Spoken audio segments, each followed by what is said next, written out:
हूँ गरीब मिशन के माध्यम से। और आज जो यहाँ सौभाग्य का पिटारा खुला है, कल्पना करो कोई का एक मकान बन जाए तो धन्य हो जाता है, और हमारे लिए सौभाग्य की बात है, ये तो बहुत आनंद की बात है कि हमारी तो चारों उंगली घी में और सिर कढ़ाई में आनंद में डूबा हुआ है। ये अपने बीच में माननीय शिवराज जी भाई साहब ने यहाँ विकास के नए नए कीर्तिमान बनाते हुए गरीब से गरीब आदमी के जीवन में बेहतरी करने के लिए लगातार कामों का सिलसिला चालू किया था, और बात का काम मेरे जुम्मे दिया।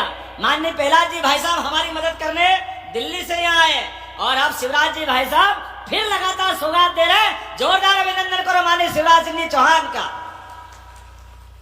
और आपके बताए काम के भरोसे भाई साहब जिस प्रकार का समय चल रहा है, परमात्मा की दया से माननीय नरेंद्र मोदी जी की सरकार है। कांग्रेस के जमाने में किसी एक आदमी का, चाहे शहरी हो या गांव का आदमी, कोई का पक्का आदमी पक्का मकान बनाने की सोचते थे क्या? कोई नहीं सोचते थे। लेकिन आज उनका कलेजा देखो, इस देश के अंदर 4 करोड़ प्रधानमंत्री आवास, और कितने, हमारा तो कुल 16 लाख का ही रिकॉर्ड है पुराना सर्वे का। अब माननीय मोदी जी के माध्यम से माननीय शिवराज सिंह जी ने आशीर्वाद दिया है कि 16 ही लाख पुरानी लिस्ट खत्म हो जाएगी, हर गरीब आदमी का गांव गांव तक मकान मिलेगा। किसको कहते हैं 16 लाख? एक मकान में 5 आदमी निवास करते हैं मोटे तौर पर, और 16 पंजे 80, किसको कहते हैं? आज के जमाने में 1 करोड़ लोगों के छत का आसरा देना, ये कोई नहीं कर सकता, ये मोदी जी और भाजपा वाले ही कर सकते हैं। जोरदार अभिनंदन करो माननीय मोदी जी का एक बार फिर। और चूंकि ये अपनी सरकार बनने के बाद हमने लगातार कई बदलाव किए, कई प्रकार के अलग अलग प्रकार से काम कर रहे हैं। नदी जोड़ो अभियान के भी आपने बात कही। अरे हमारे खेतों के अंदर यहाँ के किसान, यहाँ के नागरिक, पूरे प्रदेश के 48 लाख हेक्टेयर में आपने 7 लाख का कारवा 48 लाख हेक्टेयर पे छोड़ा। ये माननीय हमारी भाजपा की सरकार थी, माननीय शिवराज सिंह जी चौहान ने, माननीय उमा जी के समय 7 लाख हेक्टेयर से शुरुआत हुई थी। बाद में बाबूलाल जी गौर और माननीय शिवराज सिंह जी ने 48 लाख हेक्टेयर तक पहुंचाई। ये हमारी 20 साल में, उसमें 1.25 साल कांग्रेस का भी जोड़ो, इनने कुछ नहीं किया झूठ बोलने के अलावा। लेकिन फिर भी मिला लो तो कहाँ 1956 का मध्य प्रदेश, और कहाँ 2003 तक का बीच का पटवारी का, और थोड़ा जनता पार्टी की शासन छोड़ दो तो सारी व्यवस्था बिगाड़ी हुई थी। लेकिन मुझे इस बात की खुशी है, एक एक किसान के जीवन में उनका सुख का सपना साकार हो, तो 48 लाख हेक्टेयर क्षेत्र में सिंचाई दी। और अब केंद्र बेटवा, पार्वती, काली सिंध, चंबल योजना, सभी प्रकार की सिंचाई सुविधा के माध्यम से 1 लाख करोड़ हेक्टेयर जमीन आपकी सिंचित होने वाली है। 1 लाख करोड़। ऐसे में भाई साहब ने कहा कि कुछ योजना में सुधार करना है, या तो प्रेशर से देना है या नई योजना बनाना। भाई साहब ये आपका ही दिया हुआ है, आप जो मांगोगे सब देने की घोषणा करता हूँ, कुछ छोड़ने वाले नहीं है। इस विदिशा के लिए आपने कहा नगर निगम की बात, तो निश्चित रूप से विदिशा में नगर निगम बनाई जाएगी। अगला चुनाव नगर निगम के माध्यम से होगा।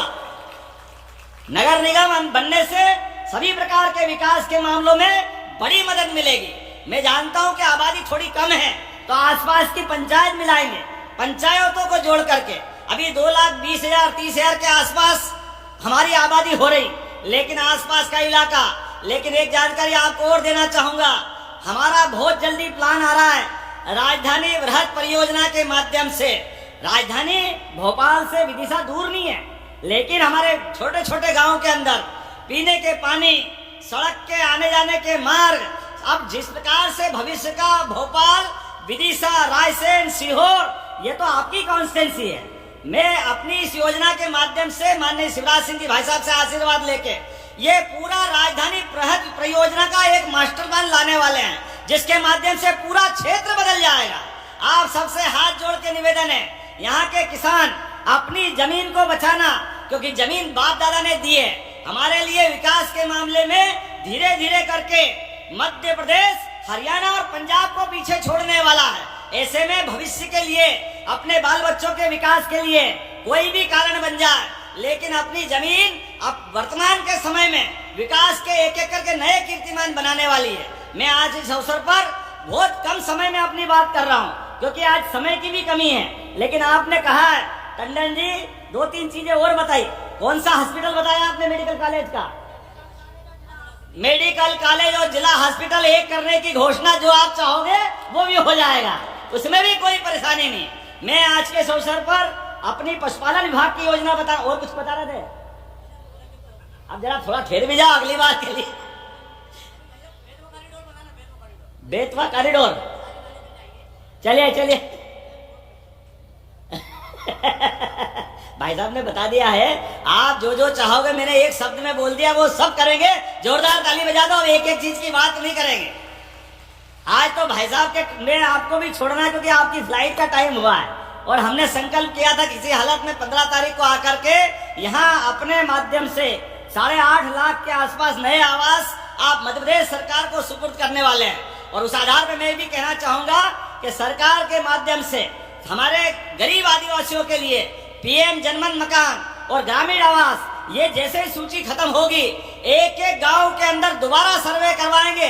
दोबारा नहीं, तिबारा होगा, और तिबारा सर्वे करा करके कोई भी घर बाकी नहीं रहेगा। और अपने प्रदेश के किसान, महिला, युवा, गरीब सभी क्षेत्रों में हमारी सरकार 5 साल के अंदर अपने इस बजट को डबल करते हुए एक एक क्षेत्र में काम करते हुए सभी की बेहतरी के लिए काम करेगी। हम सबके लिए इस बात का संकल्प लेना है कि हमारा अब समय 4 साल का केवल विकास का, विकास का, विकास का एक ही एजेंडा लेके चलना है। बोलो आप सब तैयार है? तो अपने स्थान पे खड़े हो जाओ, दोनों हाथ की मुट्ठी बांधो और भाई साहब और हम सब मिलकर संकल्प लेंगे, जब तक मध्य प्रदेश के अंदर गरीब, किसान, महिला और युवा के जीवन में बदलाव नहीं आए तब तक शांति से नहीं बैठेंगे। बोलो सब तैयार है? तो आगे वाले भी खड़े हो जाओ भाई साहब, जो भी हो, भले पत्रकार हो तो भी चलेगा, अधिकारी हो तो भी चलेगा, हम और आप सब मिले इकट्ठे। और मुख्यमंत्री डॉक्टर मोहन यादव ने कई सारी योजनाओं की घोषणाएं की है, आप लोगों ने सुना ही होगा वीडियो में। उन्होंने कहा कि पीएम आवास योजना की लिस्ट जल्दी जारी होने वाली है और उसकी फर्स्ट किस्त भी जल्दी जारी होने वाली है और किसान सम्मान निधि योजना का पैसा भी बहुत जल्दी जारी होने वाला है। और उन्होंने किसान सिंचाई योजना के लिए भी कई योजनाएं की घोषणाएं की है उन्होंने। तो इसी तरह से तमाम खबरों को देखने के लिए हमारे SPM सहायता चैनल से जुड़ें, इस चैनल को सब्सक्राइब करें, वीडियो को लाइक करें, शेयर करें। धन्यवाद, मिलते हैं अगली वीडियो में।